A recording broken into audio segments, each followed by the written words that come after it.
Қатысушылар, бүгін бір қатысушы жобамен қош айтысады. Осы жерде бота кету керек, өйткені бота уже жұпты тапты өзіне. Мирастың сыртында уже Дарина, жобадан кім шығады деп ойлайсың, және кім шығу керек? Так, кім шығады? Тоқтар деп ойлаймын, өйткені соңғы кездерде Тоқтар келмейді уақытында.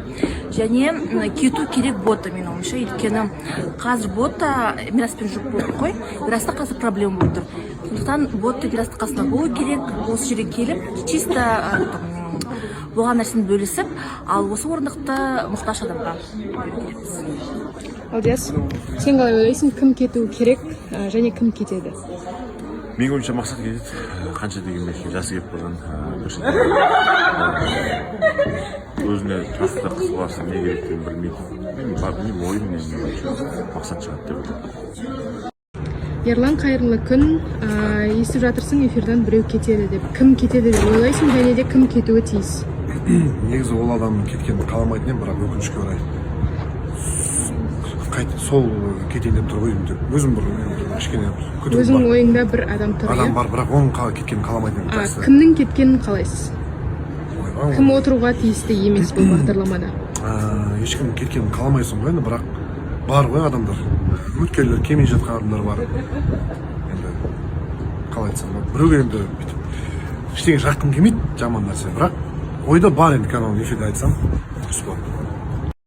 Диана, сәлем. Жобадан кім кетеді деп ойлайсың, және де кім кетуі керек? Шынымды айтсам, былай именно бір адамды қазір айта алмайтынмын, ойланып көру керек деп ойлаймын. Андай қиын болып тұр ше, ешкімді қимайсың. Барлығы енді жеке өмірлерін құрауға келді ғой осы жобаға. Сол үшін бір қимастық болып тұр. Бірақ енді кім кетеді деп ойлайсың? Или кім кету керек? Білмеймін, бір андай өзім сол қайта-қайта ойланып жатырмын, вообще түсінбей жатырмын. Шынымен кішкене ойланып көру керек болып тұр. Бірлік, қатысушылардың бірі бүгін эфирдан кетпек. Кім деп ойлайсың, және кім кетуі тиіс? Мен былай айтқым келеді, барлығымыз эфирде отқаннан кейін бір-бірімізге бауыр басып қалдық, бір-бірімізге кәдімгідей аман саулығымыз түзу, бірақ енді жауапкершілік жоқ, адамдардың біреу кетуі мүмкін.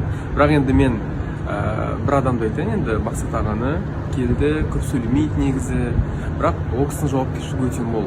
Просто үміткер келмей жатыр. Мүмкін содан кейін бір Мақсат аға кете ма деп ойлап тұрмын өзім. Айжан, жобадан кім кетеді деп ойлайсың, және де кім кетуі керек? Менің ойымша, жобада өз ойын нақты жеткізе алмайтын, яғни жобада жоқ адам сияқты болып отыратын сондай бір адам кетеді деп ойлаймын. Дейсің,